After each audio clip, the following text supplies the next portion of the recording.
I think some leaders in this country are very dangerous. We literally have Oscar Sudi and Fatuma Abdi on record claiming that they will steal elections for Ruto. Here's Oscar Sudi. Sikura lazima ijae. Isipojae tunajaza na watu. Si hata tutajaza na mawe, tutajaza na kura. Tunaenda Ugambani tumeomba, tunaenda wapi tunaomba, tunaenda kila mahali tumeomba. Wale watatupigia na tukiona kidogo haijai tunaomba ya kujaza, yani lazima ijae.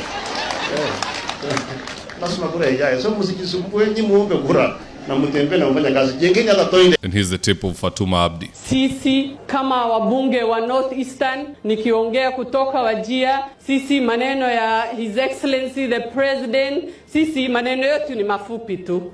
Tunasema tu 2 term. Ama kuna maneno mengine? 2 term. Sio?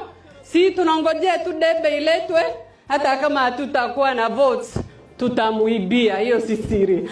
Now these two people, Sudi and Abdi, they have really angered Musalia Mudavadi to the point he has come out in public to lecture them. Na Miss Jayona Mudavadi amekasirika to the point he's now speaking the way we've always said Mudavadi ought to have been speaking in politics. In a faster tone, with clarity, and it just sounds like a whole different person. Just listening to Musalia Mudavadi. Ya kusema ati hata kama ni kuiba tutaiba, mtoe huyo mtu kwa platform kwa sababu anapeana jina mbaya kwa Ruto. We don't want this kind of nonsense. That is cheap politics. Wewe kama ni wa Kenya Kwanza, if you believe in Ruto, don't talk about Ruto stealing votes. Talk about Ruto winning votes. Sababu tunazungumza kama sisi ni watoto. Unasimama hapa, you're talking to serious people, international media, local media, the church and everybody. Alafu nasema ati hata kama ni kuiba tutaiba. If that's how that man spoke for the entirety of his political career, he would have been the 4th or 3rd president of this republic long ago. Long ago. Anywho, in this video I want us to look into why Sudi and Fatuma Abdi's remarks are extremely dangerous for the William Ruto campaign, and with no further ado, let's get after it. Number 1, even if Ruto were to win elections in 2027, no one will ever believe it because of such sound bites. You know, it's like you wake up one day and threaten somebody that you'll kill them. For whatever reason, maybe mmekosana, you just tell them, wewe nitakuua siku moja. That same fellow goes to work, and on their way back home wakishukishwa kwa stage na matatu, wezi wanamvamia, they beat him up, steal his goods, and they stab him to death. Everybody who had you issuing that threat will claim it was you. And you'll not be able to convince any judge or jury. Everybody will say it was this fellow who threatened him,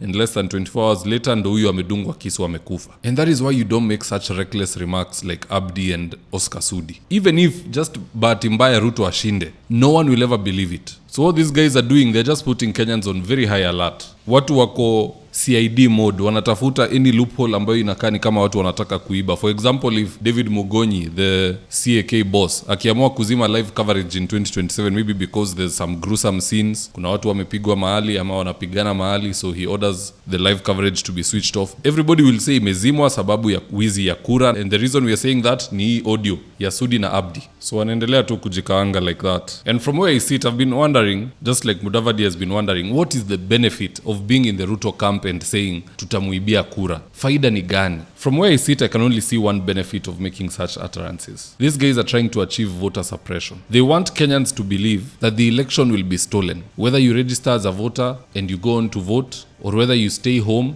no matter what you do, the elections will be stolen and the president will get a second term. That's what they're trying to do, to discourage Kenyans. So I would dare say that let no one be bamboozled by this rhetoric. Whether waseme wataiba or not, register as a voter, go out and vote. Leave the rest to God. Hii ni kuuzia wa Kenya uoga. And personally, I'd just like to see these guys being summoned. Hii serikali iko very selective about who is summoned to help with cases. Wanaita Jen Kihara, wanaita nani. Na mtu anaadmit ataiba kura, hata hawana biashara na yeye. They have no interest whatsoever in what they are saying. Personally, I would expect that if someone is on tape talking about stealing elections, whether for themselves or for someone else, that in and of itself should disqualify them from being cleared by IEBC in 2027. That is an election offense as per the IEBC Act. Anywho, let's see what Kenyans on X have to say about these remarks by Sudi and Abdi. And I quote, just as Sila said, even if they steal twice the number of votes cast from Wajir County, it can't change nothing in a presidential election. Another gentleman said, kura lazima ziibiwe, kwani mtaambiwa mara ngapi? Umewahi president Kenya kienda one term, kwani nyinyi ni wenda wazimu? Nobody said, it's good they have revealed their plans this early. If elections are tampered with in Wajir or anywhere in Kenya, we know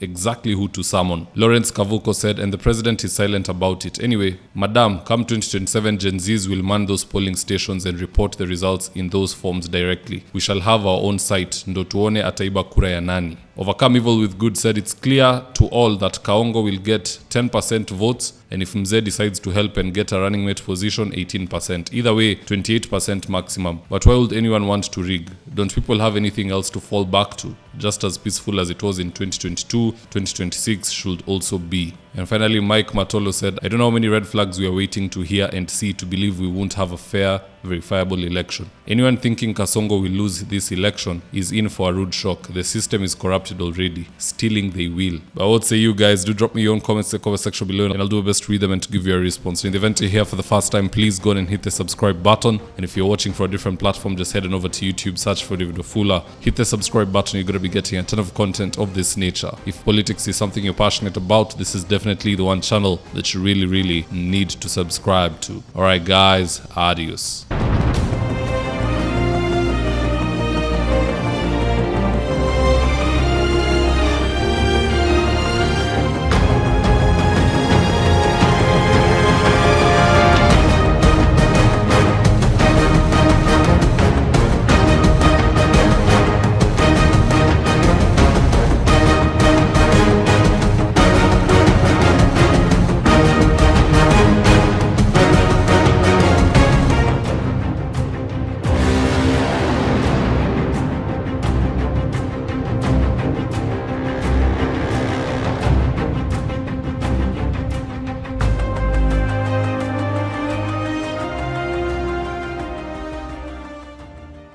Thank you for choosing David Wafula as your primary news platform.